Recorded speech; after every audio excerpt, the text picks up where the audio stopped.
Tom Sullivan, welcome. Welcome to CCTV. I am so honored to be joined by you're best known to us in some ways as the former president of UVM, 2012 to 2019. Yes, thank you. Yeah. Pleasure to be here. Yeah. And you are joining us because you're coming out with a new book, which we have, we're going to talk about a little bit, but I want you to just tell us, who are you? How did you get here? How do you find yourself in this position and doing the work that you're doing today? Well, thank you very much for the pleasure of being with you and your audience today. Well, I am an educated and trained lawyer. Early on in my career, I was a federal prosecutor in the Department of Justice in Washington. Later went off to do the defense side with a large New York, Washington, D.C. law firm. But I always knew I wanted to teach, and making my way to have some experience and hopefully judgment. And so many years ago, I left the practice and went into teaching. Twice I've been a law school dean and provost of a university, and of course, as you just mentioned, president of the University of Vermont for 7 years. I've now been out of that role for 6.5, and I'm teaching full-time at UVM, have been. And I've taught 800 students, undergraduates, where my earlier life was always in the law school world. Yeah. So my passion in reading and scholarship and teaching have always been the intersection of law, politics, and history. And as you know, I've published a good number of books in constitutional history, constitutional law more recently. And that really, those books are public scholarship. I want to reach an audience which is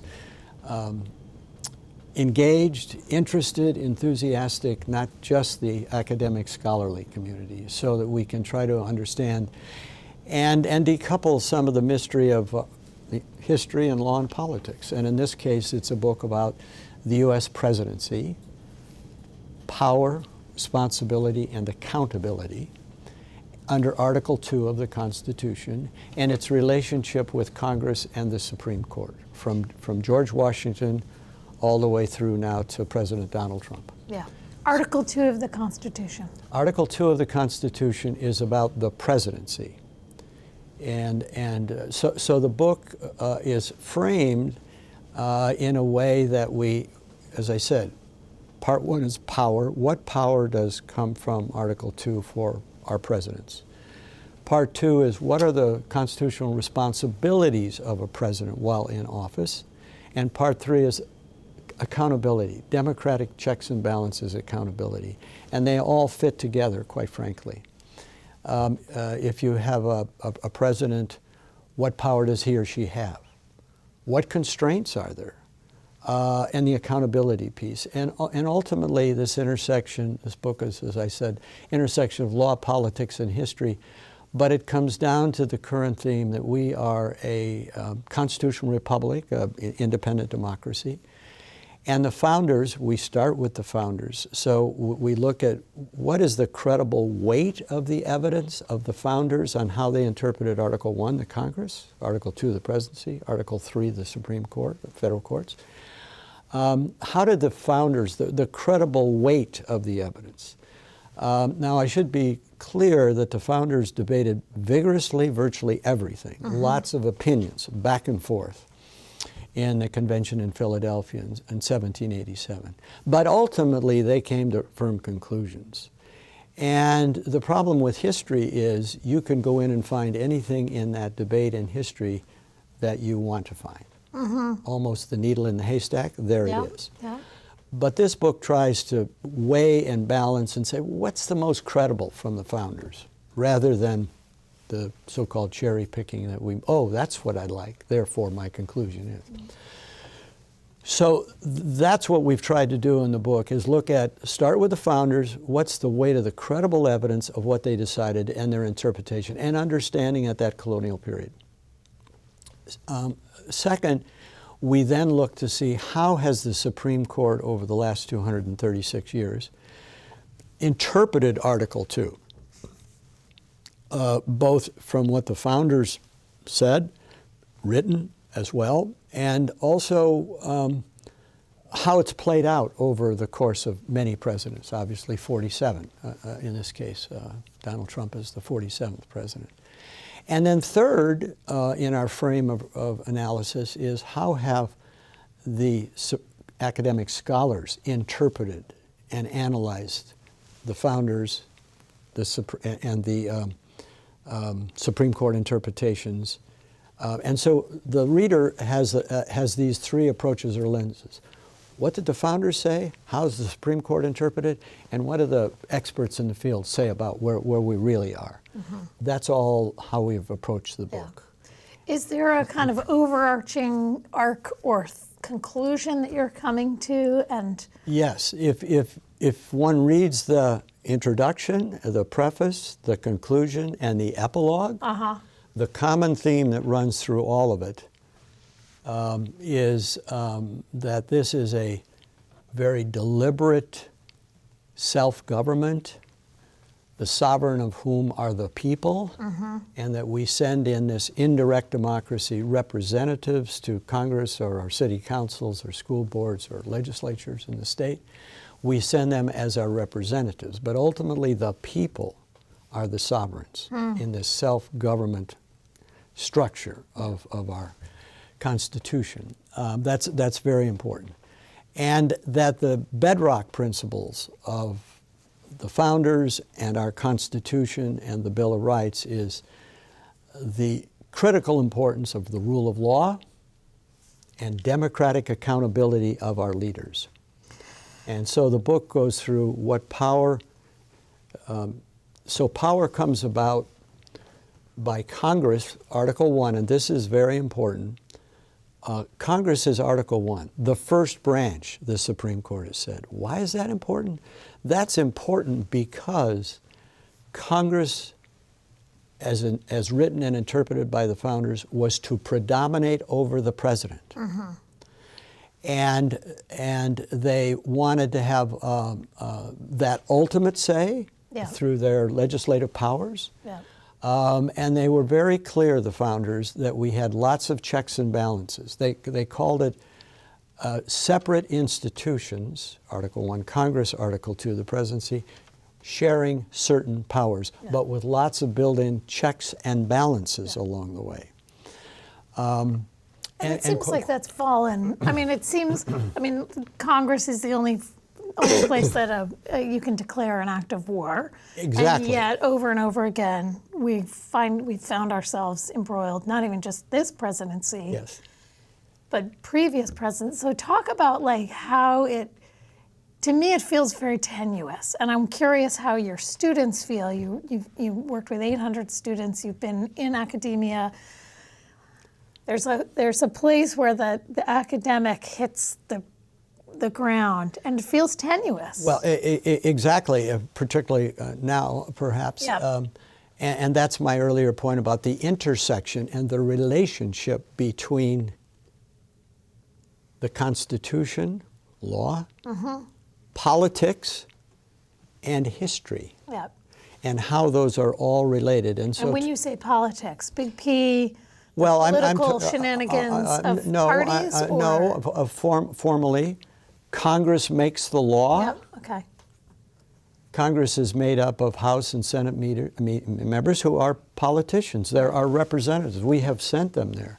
So you can't take the politics out of that. That's clear, and we understand that.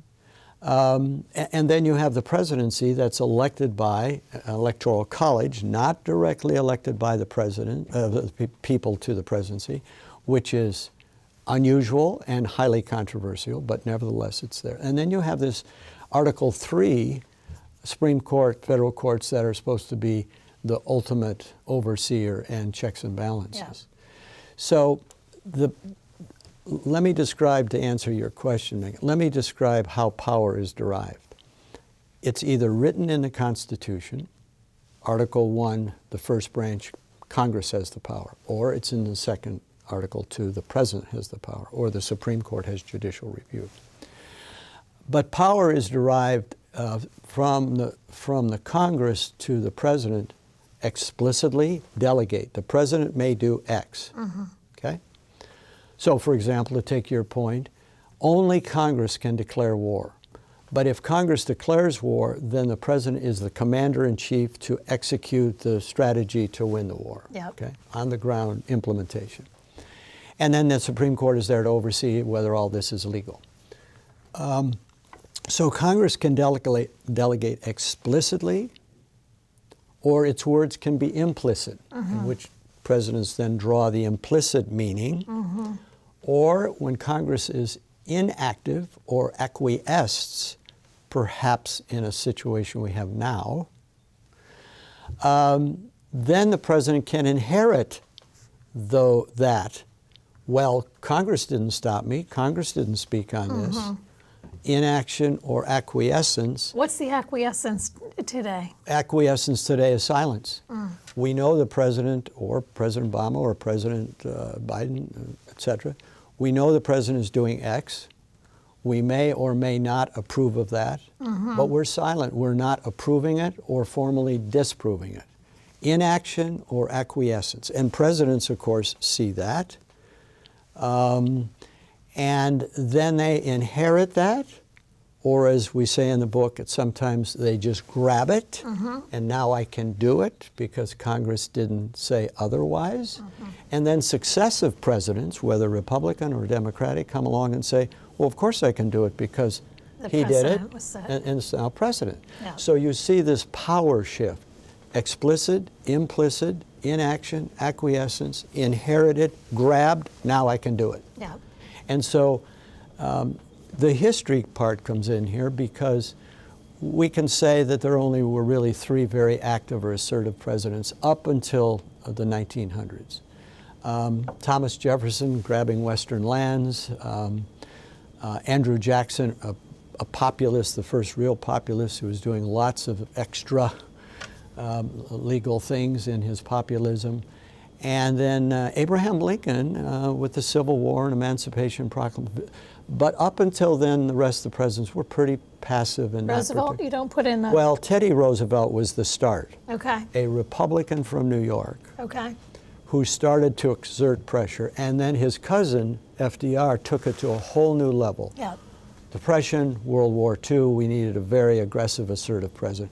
And then each president ever since, Teddy Roosevelt, FDR, has taken it to a new level. And under President Trump, we're seeing an entirely new level of the exertion of presidential power. Yeah. And in your study, do you see relationship with technology shifts, capital? I mean, when you say how is power derived, and I think in this country, power is so obviously derived by capital, and you have the Citizens United decision that said, yep, corporations are people and they can have all this speech they want. And that, you know, you also wrote a book on free speech, and we can talk about that a little bit, which is how you came to connect with us.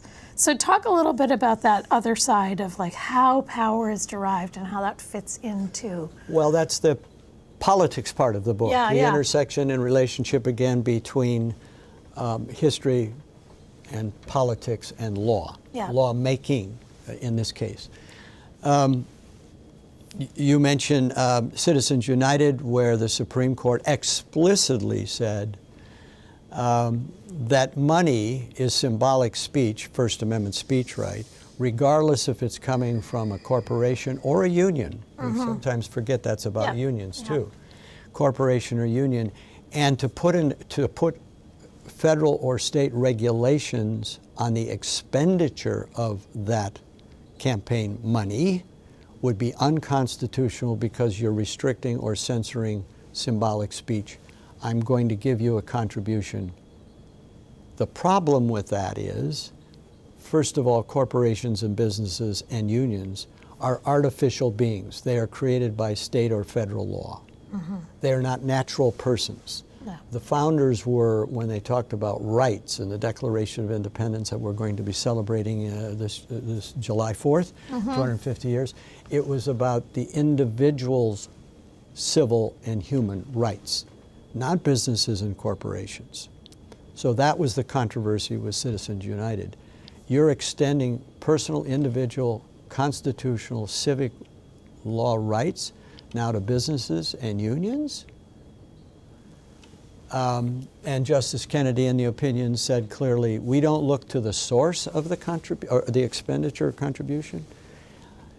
Businesses and corporations and unions have these First Amendment to be able to petition one's government. And the opinion went on to say, like speech, Justice Holmes' metaphor of the diverseness of the marketplace of ideas, more speech is better speech, more money is better speech into the democratic process. Yeah. So now we have no restrictions where people can spend hundreds of millions of dollars to influence. Yeah. And the argument that was not fully appreciated in that opinion, I think, is the reason you want restrictions in expenditures and presumably contributions is because you want to avoid a bribery, the quid pro quo. Yeah. Meghan, if I give you $1,000 or $1 million, Yeah. you know I need this TV right granted over here, or Yeah. this merger grant, Yeah. or whatever. Yeah. Legislator or president. We want to avoid that quid pro quo bribe. Yeah. But the court there said you can put reasonable restrictions on a contribution. I'm contributing to you, but you cannot put restrictions on, and tell us how you spent all the money. Expenditures. Gets a little technical, but that's the division. So now we have candidates who are receiving, I won't mention them, it's all out in the public, who get elected because one person put in $250,000 in a Senate campaign. Yeah. Or, in presidential campaigns. So this is a whole new environment where you have so much money influencing the politics of who gets elected. Yeah. And remember, in terms of equal playing fields, that the individual common person versus the big corporation or the big union that has all this money, the level playing field. Yeah. I mean, it sort of echoes the same. I mean, the idea of, for me and as CCTV, one of our tenets is free speech, because we have a deep held belief that the more people talk, the less they fight. Right? That's exactly Justice Holmes, and many scholars have said the same thing.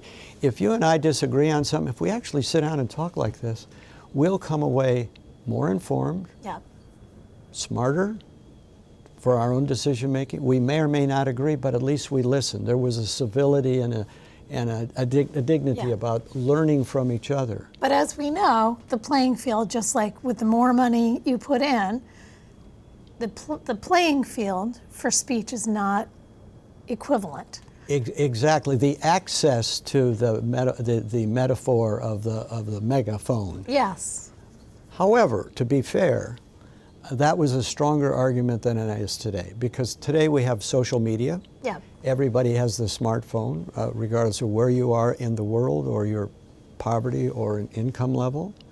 And so now with tweets and all of this, Instagram, Facebook, etc., everybody has kind of a chance to get in there on access. But the voice isn't always equal. No, and the algorithm. And the algorithms that take you to places where you don't want to be but are going to go. Yeah. So this is all related, your question. It is all related, and it's changed the politics. And that's one of the reasons I think that we have this very polarized, very divided country. We talk about it in the book, where the parties don't sit down and talk. We scream at each other. So is that but in your sense of history, and again, I mean, I think you have a unique position because you're one deeply steeped in this knowledge and tradition, but also interacting with young people who are coming into this with a brand new lens. Yes. Not, and we are a pretty ahistorical country, right? We have short memories. Short memories. I mean, we are young too. It's 250 years, but it is young. So, just talk about that. How do you meet these two places where you have this extensive tradition? I think I've always been an optimist, but right now, history tells us that I think we have the most politicized press in this country, at the same time that we have social media new, relatively new, coming together where in a nanosecond, whether it's sensationalism and repetition of 24/7 cable or the soundbite or the text, in a nanosecond the lie can go out, the misinformation can be spread, and you can't pull that back. And so my optimism is in pause because I don't know how we can't shut off social media. For speech reasons, we shouldn't. We can regulate it, which we are now not. Congress passed a statute immunizing from civil lawsuits all social media platforms, period. Not radio, not TV. That's governed by New York Times versus Sullivan case. No relation.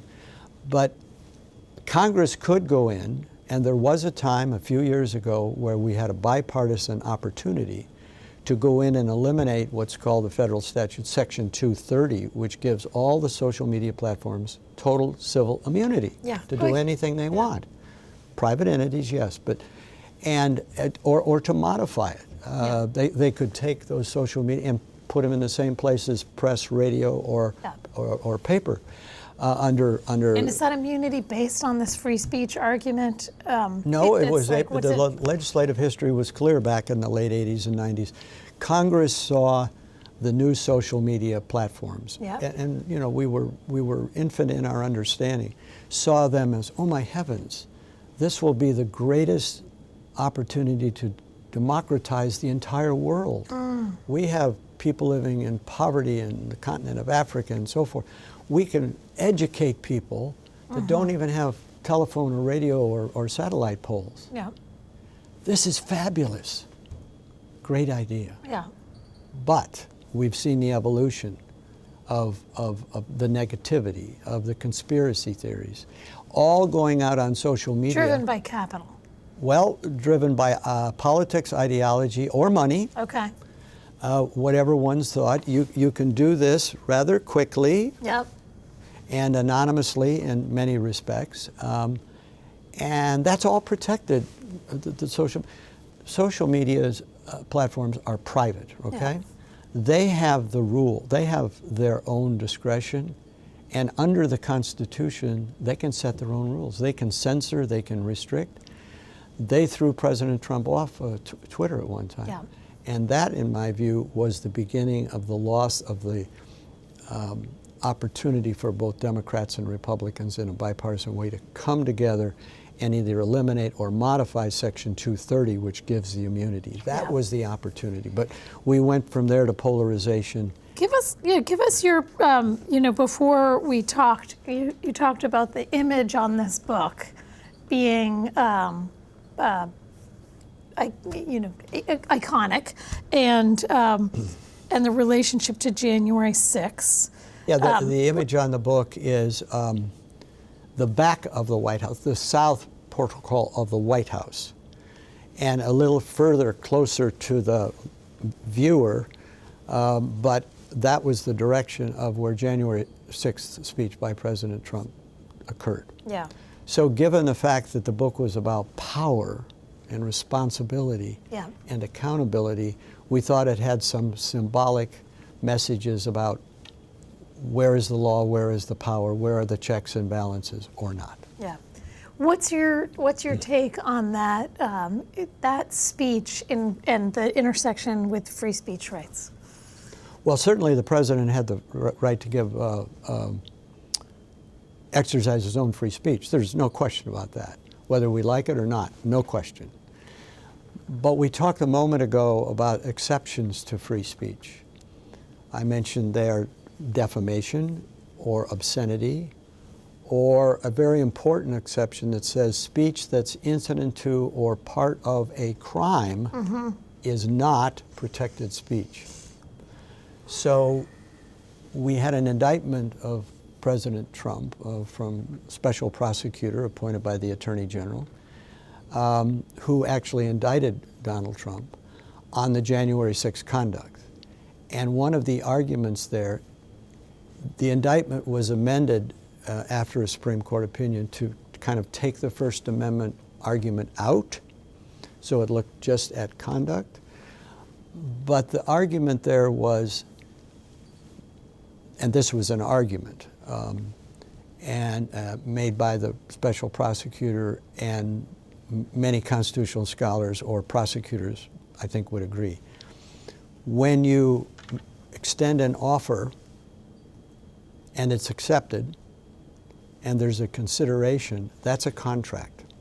In criminal law, that's also called a conspiracy, an agreement to commit a crime. Go down to the Capitol. I'm following the narrative that we've heard. Yeah. Go down to the Capitol. I will join you. Stop the steal, stop the certification of the Electoral College. Come to Washington on January 6th. They came to Washington on January 6th. They accepted the invitation. Let's go to the Capitol. I will join you in the Capitol. Has any president ever done this before? No. Yeah. We had the exception of course, Richard Nixon. It's not clear, again, to be fair, it's not clear to me whether President Nixon knew of the break-in in the Democratic National Committee or only learned about it after. So the impeachment process, I think, was mostly about a cover-up, a conspiracy to cover up the crime, as opposed to what did he know before the crime. So Richard Nixon resigned and would have been impeached. Pretty clear from a Republican standpoint, he would have been convicted, but he resigns on the eve of an impeachment charge coming out of the House because he was a lawyer, and he knew that, the Supreme Court just ordered me to turn over tapes which implicate me in a cover-up. And he was concerned that he would be, well, he knew he would be impeached. In fact, 5 Republican senators went to the White House, including Barry Goldwater, et cetera, the former Republican candidate in 1964, and said, you must resign. We are going to vote to convict you. You will be convicted in the Senate. The next day he resigns, August 8th, 1974. Which is not going to happen now. So you see, at the time, those of us old enough to have been around, I was just coming out of law school and clerking for a federal judge at the time, and shortly thereafter joined the Department of Justice as a federal prosecutor. At the time, that was horrendous conduct by our president, a criminal felony. Yeah. But covering up a breakup of an office at the time was so significant. Yeah. Relative today, it seems small. Yeah. Yeah. And so we have really gone to extreme measures now in terms of what is lawful and what is not lawful. This is why it feels pretty tenuous, because we're not going to have an impeachment of this sitting president. Well, let's separate two questions, two answers there. The Constitution talks about impeachment, and that, by the way, is in part 3 of our book, accountability. Yep. The ultimate accountability of a president is the ballot box. Fire the rascal if you don't like him. Yep. Or impeachment, or censure, or some other way to check and balance. In this case, impeachment is in the Constitution. And the case that we've been talking about implicitly is Trump versus United States 2024, last year, where the Supreme Court said you cannot indict and try a sitting president. That is very different than can you impeach the president? Yeah. And I want to be clear because the Congress is not and the public is not accordingly. You do not need an underlying crime by a president for the grounds to impeach. That is not the legal or constitutional standard. The constitutional standard to impeach is he or she has committed an egregious, serious abuse of power. Yeah. Part 1 of the book, power. Yeah. Part 3, accountability. Yeah. And you have lost the trust of the people. Yeah. That is the grounds for impeachment. Yeah. Now, the concern today is the breadth and sweep of this immunity decision last year went on at great lengths to talk about a lot of things about power of the president that were not in the case. Yep. And they have defined, the majority, 6-3, have defined the power and discretion of the president much more broadly than the founders ever imagined. And so when you read the depth of how much power a president has now under that opinion, so-called core constitutional rights or near core constitutional rights in official duties versus, no, it was really just a personal conduct act. One wonders, is that going to interfere or complicate the impeachment process? Because if the Supreme Court in one case says, lawful, lawful, lawful, lawful, lawful, then, well, you can't impeach me because look at the Supreme Court said I was sitting in the chair, I was president, I have core. Is it going to influence? I was allowed to fire those folks. I was allowed exactly, to. Yeah. So it's not clear, but I argue that the impeachment process was so critical, and but for that provision, the founders would not have been able to adopt the Constitution. That it should, that broad ideological language should not interfere with the separate impeachment accountability, democratic accountability check on a president. Now, you talked about Congress, you talked, the first 3 articles of the Constitution, and then we have agencies, and we talked a little bit about what's going on in the FCC right now. Yes. Just talk about that, and we just sort of brushed on the role of capital, but these agencies that have power to establish rules, precedent, influence. What's your take on what's going on with the FCC right now, and how does that relate to this question of power and the establishment of power, and how that trickles down on all of us who are just living our lives and scrolling our Instagrams and watching our MSNBC, making our opinions before we get ready to go to the ballot box? It's an excellent question. A little bit of history. Again, we go back to the intersection, the relationship of history, politics, and law. So the administrative agencies largely come within Article 2, the executive branch. It's an interesting structural design because Congress sets up all of the agencies. Only Congress can eliminate an agency, okay? This goes back to our earlier conversation about explicit delegation, implicit delegation, et cetera. So Congress, and this really started vigorously under FDR because of we have a huge depression. We've got to get this country back working. Setting up agencies to help accommodate the return to some normality during the Depression. So over years, presidents have recommended to Congress, and Congress has set up administrative agencies. The FCC, the Federal Trade Commission, the FAA, the Social Security, on and on. And that's by Congress's delegation, and then Congress is the power of the purse. Congress gives them their appropriation.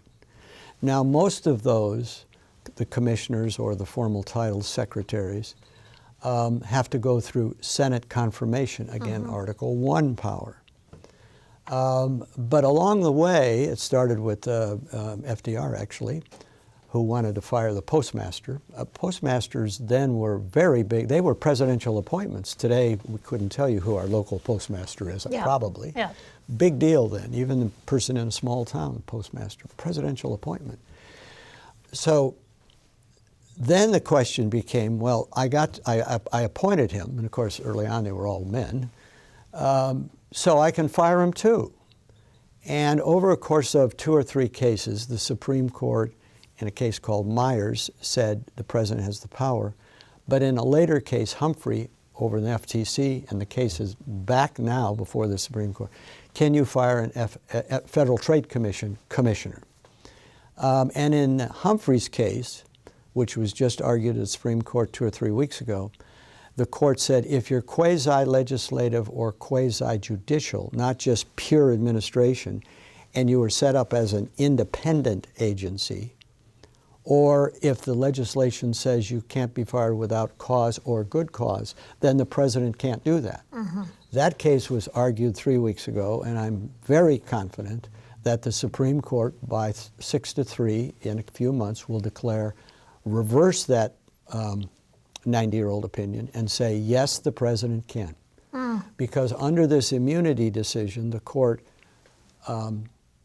adopted fully the unitary authority figure concept, which is under Article 2, the president, who normally appoints, Congress approves, has the power to fire and approve everybody, even if Congress sets standards like no, if it's independent in the statute, no, if you can't do it for cause or good cause. Yes, he does. Everything, that immunity decision, and now I think the reversal of Humphrey's coming, that opinion says that if it's in Article 2, the executive branch, the president has the power to remove, period, with or without cause. Well, that introduces lots of politics now, right? Yeah, and a lot of power. And enormous power. Yeah. I mean, the president has talked about firing the Fed chair, and now because the capital market people, I think, convinced him not to do that because it would rattle the stock market and the economy, he's going after one of the commissioners. That case is before the Supreme Court as well. And I think the president will lose that one because in the immunity decision, this one that I've had such great breath, in the immunity decision, the Chief Justice said, and I'm paraphrasing, but this removal power that we're saying a president largely has, in certain instances won't apply. For example, the Fed, the federal, that's historically been very important. So they were signaling not the Fed. Yeah. And that case is the one before the court now. Yeah. And I think... And can they pick and choose different agencies? It depends on the independence of the agency? Or this court is going to say, I think, under Article 2, the president in the executive branch, we have a president who is over the executive branch, can appoint and remove virtually anybody, but not the Federal Reserve, because of this history. Well, what about the history of all the rest of them? Yeah. Federal Trade Commission was there to protect individuals from fraud in retail and commercial and antitrust. I mean, all of these were set up to protect the public. Yeah. There's so much more. We're over our time, which is fine. And you're here because you have this new book coming out, The U.S. Presidency, Power, Responsibility, and Accountability. Yes. And that's any day now. Published last week, and will be available. It's available on from Cambridge University Press, or Amazon is taking orders now. Great. Thank you so much. Just one last thing, which is, again, you have this, history of being in academia. You've got all these students. Do you have hope as you're working with these young people? And yes, I do. As I've told my students, these are now at UVM all undergraduate students. You're the generation. My generation, those who've come after me, we made a lot of mistakes here. We've got to get this back on track, however you see doing that. And that's why the courses I've been really fortunate and blessed with to teach here at UVM, courses on First Amendment speech, courses on presidential power and accountability and the importance of the rule of law and democratic accountability. And how much power does the federal government actually have over the sovereign, the people? Now that you've got the foundational information, go out and use it. Get involved, whatever your politics, get involved. Be educated, read, be engaged. Somehow we've lost our way, and it's your generation that's got to take the lead. Well, maybe, Tom Sullivan, thank you so much. Maybe next year, as we close out 2025 and we come into the 250th year, we'll get you in to talk about some of those mistakes. Now I'm curious, what are the mistakes that were made that need to be corrected? Well, my pleasure to be here. Yeah, appreciate you. I'm now working on a new book looking at the history of the Supreme Court and how did we get to where we are today. So Great. Very nice. Thank you Yeah. for the invitation. And My thank pleasure. you all for watching. Be well.